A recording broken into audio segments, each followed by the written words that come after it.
Neuvième station. Jésus tombe pour la 3e fois. Vous êtes, Seigneur, plus épuisé, plus dépouillé, plus meurtri, plus exsangue que jamais. Qu'est-ce qui vous attend? Êtes-vous arrivé au bout? Non. Le pire est encore devant vous. Le crime le plus atroce doit encore être commis. Les douleurs les plus grandes sont encore à souffrir. Vous êtes à terre pour la 3e fois et, pourtant, tout ce qui s'est déjà passé n'est qu'un préambule. Et voilà qu'à nouveau vous bougez ce corps qui tout entier n'est qu'une plaie. Ce qui semblait impossible se réalise. Une fois de plus, vous vous relevez lentement, bien que chaque mouvement soit pour vous une nouvelle douleur. Vous voici, Seigneur, debout, encore une fois, avec votre croix.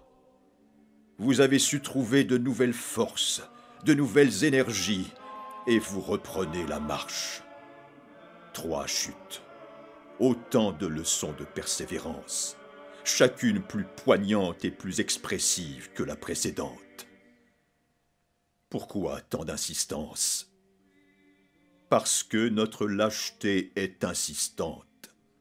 Nous nous résolvons à prendre notre croix, mais toujours notre lâcheté revient à la charge.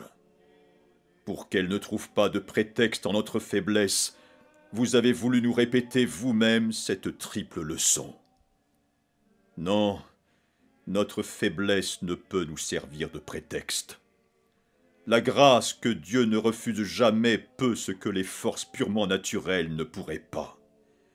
Dieu veut être servi jusqu'au dernier souffle, jusqu'à l'épuisement des dernières énergies, et multiplie notre capacité de souffrir et d'agir afin que notre dévouement atteigne les extrêmes de l'imprévisible, de l'invraisemblable, du miraculeux.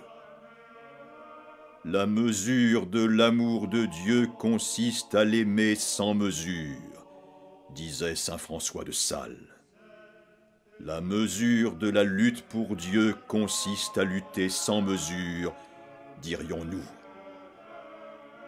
Et moi, pourtant, comme je me fatigue vite, dans mes œuvres d'apostolat, le moindre sacrifice m'arrête, le moindre effort me fait horreur, la moindre lutte me met en fuite. J'aime l'apostolat, oui, l'apostolat entièrement conforme à mes préférences et à mes fantaisies, que je fais quand je veux, comme je veux, parce que je le veux. J'estime alors avoir fait à Dieu une grande aumône. Mais Dieu ne se contente pas de cela. Pour l'Église, il veut toute ma vie. Il veut de l'organisation, il veut de la sagacité, il veut de l'intrépidité. Il veut l'innocence de la colombe, mais aussi l'astuce du serpent. Il veut la douceur de la brebis, alliée à la colère irrésistible et conquérante du lion. Si, pour servir notre Seigneur, il faut sacrifier carrière, amitié, liens de famille, vanité mesquine, habitudes invétérées, alors je dois le faire. Car cette étape de la passion m'enseigne qu'à Dieu nous devons tout donner, absolument tout, et qu'après avoir tout donné, nous devons encore donner notre propre vie.